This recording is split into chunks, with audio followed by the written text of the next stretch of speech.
a billionaire is in, regular folks' business. Why?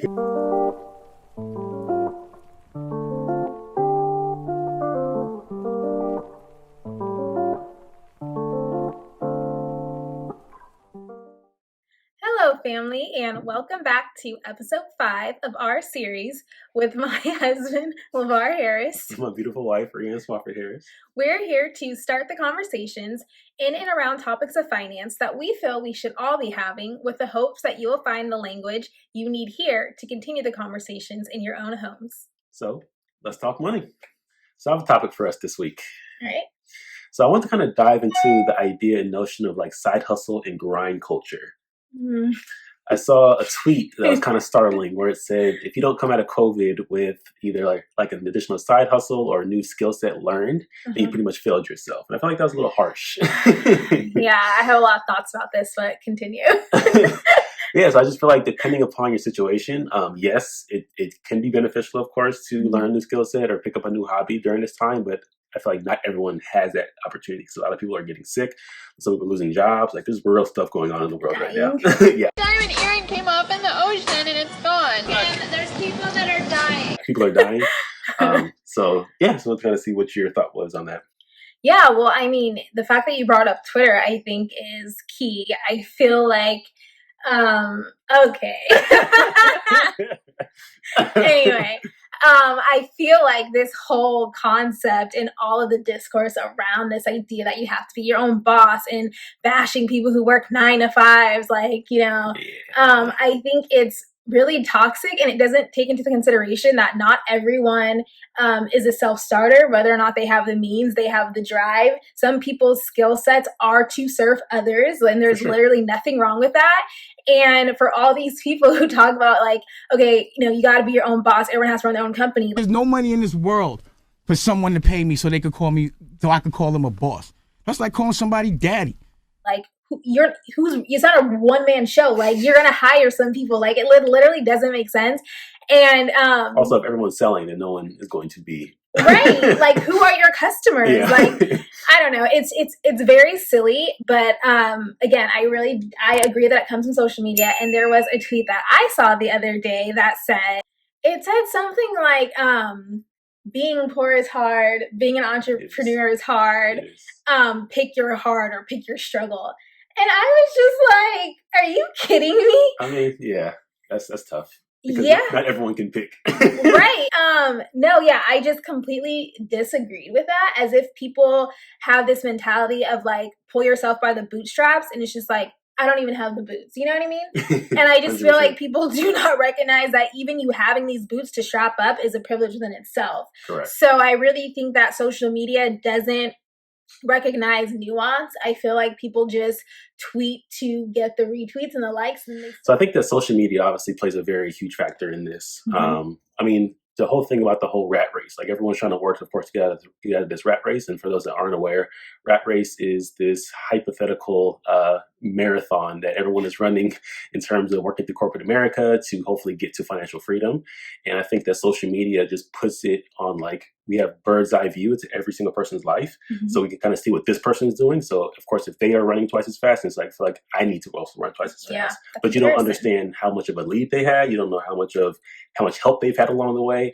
But at the same time, it does make you feel some type of way, especially, I mean, right now in COVID, everyone has kind of a similar situation where they're at home and can't really go anywhere. So it's just like, well, what are you doing with your free time? It's like, okay, well, I learned how to do XYZ, but they don't know that I also have 5 kids, so I can't have the free time to learn XYZ. So I think little stuff like that definitely impacts a lot of people's overall morale, and it's kind of detrimental to society, to be honest with you, to a certain extent, mentality-wise. No, I agree. Like, social media is definitely a huge comparator that, people utilize in that way, unfortunately. But I think what really helps me anyway is to remember my values. Like, I don't have anything against someone who does have a million side hustles. If that's just, they have a ton of energy and that's how, where they put their drive in and that's what their passion is, like, that's fine. But I don't agree or believe that the pursuit of money and chasing success financially should come at the expense of your mental health, your spending quality time with your family, your physical health. Like, I just don't think it's worth it.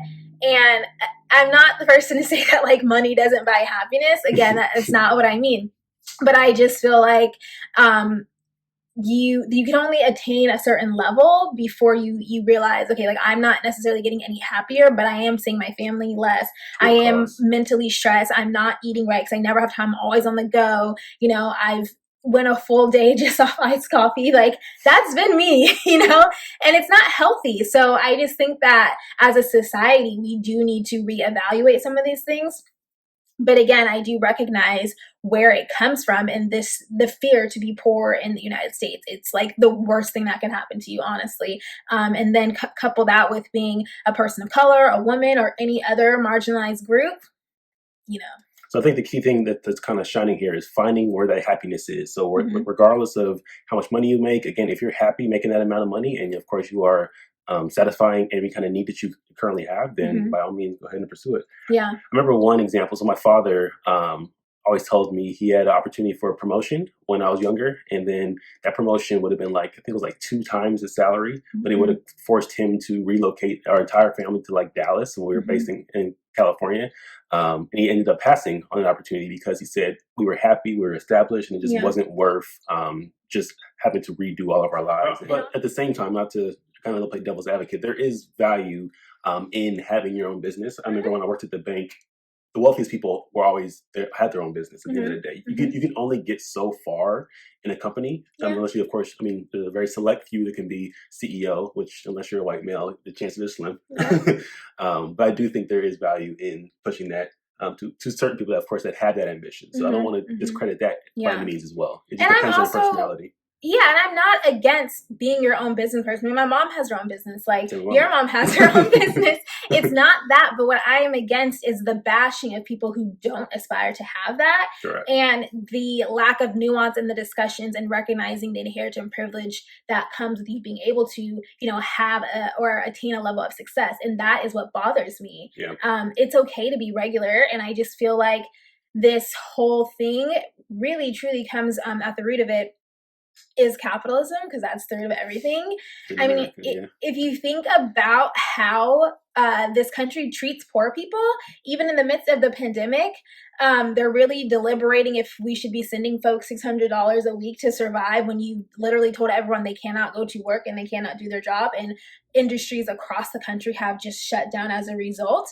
Elon Musk actually tweeted that that's not necessary. He's the 5th richest man in the world. A billionaire is in, regular folks' business. Why?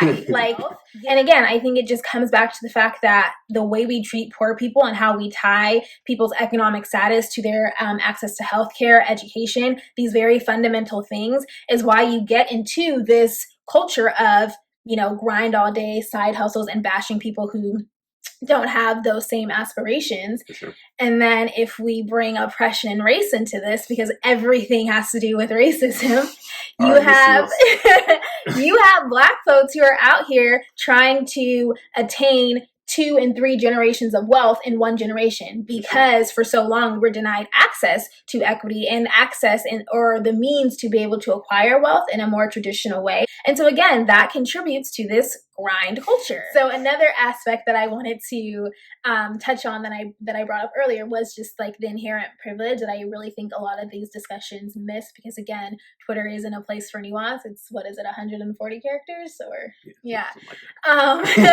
So what really bothers me the most about this is even the most marginalized person, they had some advantage or, privilege in their life if they were to attain a certain level of success.